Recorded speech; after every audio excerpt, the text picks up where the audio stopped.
Hello everyone, this is Andrew McNair with SWAN Capital with our February 2014 Economic Update.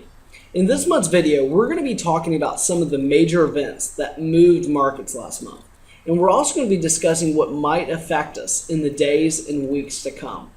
Now, as always, please review the following disclosure statements after this video. Now, after a disappointing market performance in January, stocks shook off their winter gloom and finally roared back in February. The major averages all performed well last month. The S&P 500 added more than 4% in February and reached a new record close. Now, if you look at the numbers, the S&P 500 gained exactly 4.3%, the Dow 3.2%, and the NASDAQ added 5%. If we take a look at the earnings season, mostly it wrapped up with 487 companies of the S&P 500 companies reporting in. And they reported that Q4 2013 was a modest success. If you look at the total earnings for the S&P 500, they were up 9.3%, which is a percent over the same period in 2012. So this means that businesses are still struggling with weak global demand, but are managing to generate profits. What that tells us is if that stocks are able to generate gains under such mediocre business conditions, we can hope for more upside if demand picks up. Now let's take a look at the economic data. In February, it was a mixed bag. The unusually cold winter weather put a serious chill on many economic sectors, such as construction, manufacturing, the housing market. These seasonal variables make it difficult to know whether the positive economic trends that began in 2013 are going to continue in 2014. Now, if we look at the January jobs report, it was weak, showing uninspiring unemployment gains. Though progress is still being made, it's happening pretty slowly.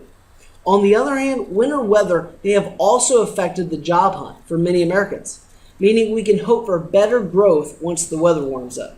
Because let's face it, who wants to go get a job in the cold?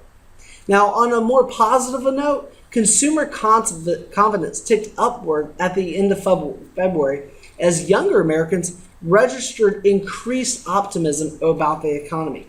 This gives us the hope that the confidence in consumer spending may pick up after this bad winter weather ends.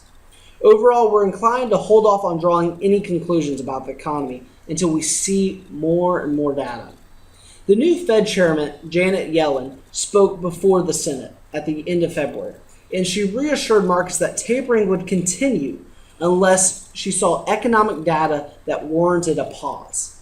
She also confirmed that interest rates would stay low, and if it drops below 6.5%, which really isn't a number that represents full unemployment.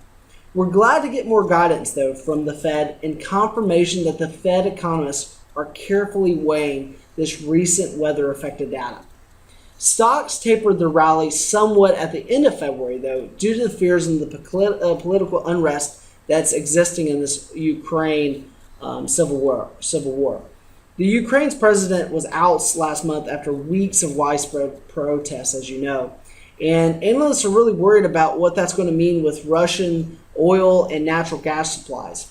But it's too early to know what's going to happen, and we're watching it carefully, and we're actively trying to develop and mitigate risk for our clients. While we can't predict the future, we know that these geopolitical events have rarely had a long-term effect on global markets.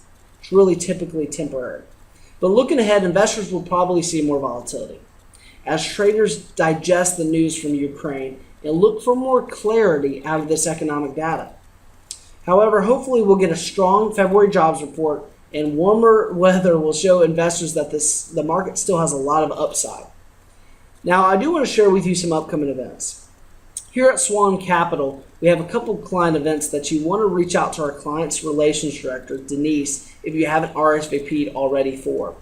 I hope you enjoyed this commentary. And if you have any questions or comments, leave us a comment in the comments section below or call our office to discuss your personal financial situation. Please give us a call at 380-9558. That's 850-380-9558, and we'd be happy to talk with you.